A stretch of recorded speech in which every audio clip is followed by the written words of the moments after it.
एक गांव में प्रतीक अपनी पत्नी प्रीति के साथ रहता था। प्रतीक सरकारी नौकरी करता था और प्रीति घर संभालती थी, लेकिन उसे बचपन से ही पढ़ाई का बहुत शौक था। एक दिन प्रीति प्रतीक से कहती है, सुनिए ना, मुझे बचपन से ही पढ़ाई करने का बहुत शौक है, लेकिन शादी के बाद मैं पढ़ाई पूरी नहीं कर पाई। तो क्या मैं अपनी पढ़ाई पूरी कर सकती हूँ? अरे ये तो बहुत अच्छी बात है। तुम आगे पढ़ना चाहती हो तो जरूर पढ़ो। सच कह रहे हैं आप? हाँ हाँ, बिल्कुल सच। अगर तुम अपना सपना सच करना चाहती हो तो इसमें मुझे भला क्या दिक्कत होगी। मैं तुम्हारे साथ हूँ। इसी सोच के साथ प्रतीक प्रीति का उत्तर प्रदेश पीसीएस की तैयारी करने के लिए काउंसलिंग कोचिंग प्रयागराज में दाखिला करवा देता है। प्रीति, मैंने पैसे तुम्हारे अकाउंट में डाल दिए हैं। कोई दिक्कत होगी तो बता देना। हाँ, मैंने मैसेज देख लिया था, मिल गए मुझे पैसे। प्रतीक अपनी परेशानी को भूलकर अपनी पत्नी प्रीति को पीसीएस ऑफिसर बनाने के लिए खुद भी खूब मेहनत करता। इधर प्रीति भी अपना बेस्ट देते हुए एग्जाम की तैयारी करती है और फिर जब यूपीएससी का रिजल्ट आता है तो प्रीति सबसे पहले प्रतीक को फोन लगाती है। तुम्हें पता है, रिजल्ट आ गया है और मैं पास भी हो गई हूँ। क्या सच बोल रही हो तुम? हाँ, 16वीं रैंक आई है। आज हमारी मेहनत रंग लाई।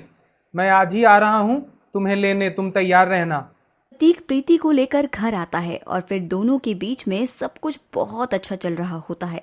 इसी बीच उसकी एक प्यारी सी बेटी भी हो जाती है, लेकिन अक्सर इन दोनों को अलग ही रहना पड़ता था क्योंकि प्रीति की पोस्टिंग अलग अलग शहरों में होती थी। प्रीति बरेली में रहती थी और प्रतीक प्रयागराज में। लॉन्ग डिस्टेंस होने की वजह से दोनों के बीच में काफी दूरी भी आ गई थी। एक दिन, तुम आज आ रहे हो ना? हाँ, आ रहा हूँ। थोड़ी ही देर में प्रीति के सरकारी आवास पर। आ गई तुम? बड़ी देर नहीं लगा दी। मैडम भूल गई?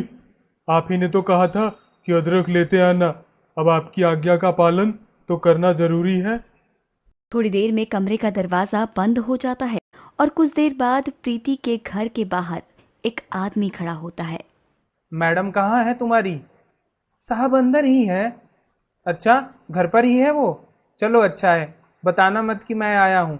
बहुत दिन बाद मिल रहा हूँ ना, तो सोचा उसे सरप्राइज दूंगा।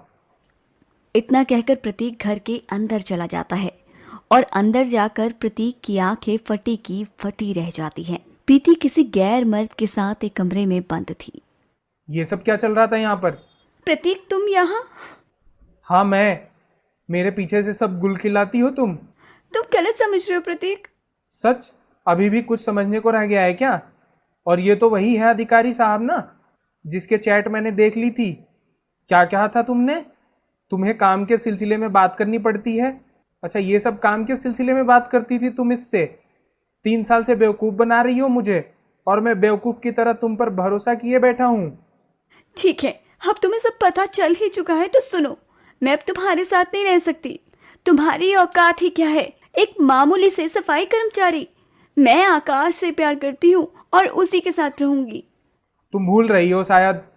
इस सफाई कर्मचारी की मेहनत के दम पर ही तुम आज यहाँ हो। जितना तुमने मेरे लिए किया था, मैं उससे ज्यादा तुम्हें लौटा चुकी हूँ। अब मुझे तुम्हारे साथ कोई संबंध नहीं रखना, इसलिए बेहतर होगा कि तुम मुझे तलाक दे दो ताकि मैं आकाश से शादी कर सकूं।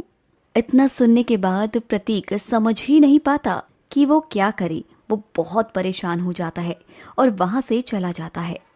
समझ नहीं आ रहा है कि क्या करूं। प्रीति की गलती माफ करने लायक तो है नहीं, लेकिन मेरी बेटी, अगर हम लोग अलग हो गए तो उसका क्या होगा? हो सकता है प्रीति मुझसे दूर रहती है तो उससे ये गलती हो गई हो। मुझे शायद एक और मौका देना चाहिए उसे। पास रहूंगा तो शायद सब ठीक हो जाए। ये सोचकर प्रतीक प्रीति को माफ कर देता है और उसके साथ रहने लग जाता है। और फिर एक दिन प्रीति नहा रही थी। उसके फोन पर लगातार नोटिफिकेशन आ रही थी, जिसे देखकर उसकी आंखें फटी की फटी रह जाती हैं। प्रीति के व्हाट्सएप और फेसबुक पर कई अश्लील चैट्स होती हैं। प्रीति एक नहीं बल्कि कई मर्दों के साथ शारीरिक संबंध बना चुकी थी। इस पूरी चैट को प्रतीक अपने मोबाइल में भेज देता है और उसके कई प्रिंट निकालकर अलग अलग मीडिया हाउसेस में भेज देता है, जिसके बाद इंटरनेट पर भी ये मामला वायरल होने लगता है। लोग प्रतीक और प्रीति को लेकर कई तरह की बातें करने लगते हैं।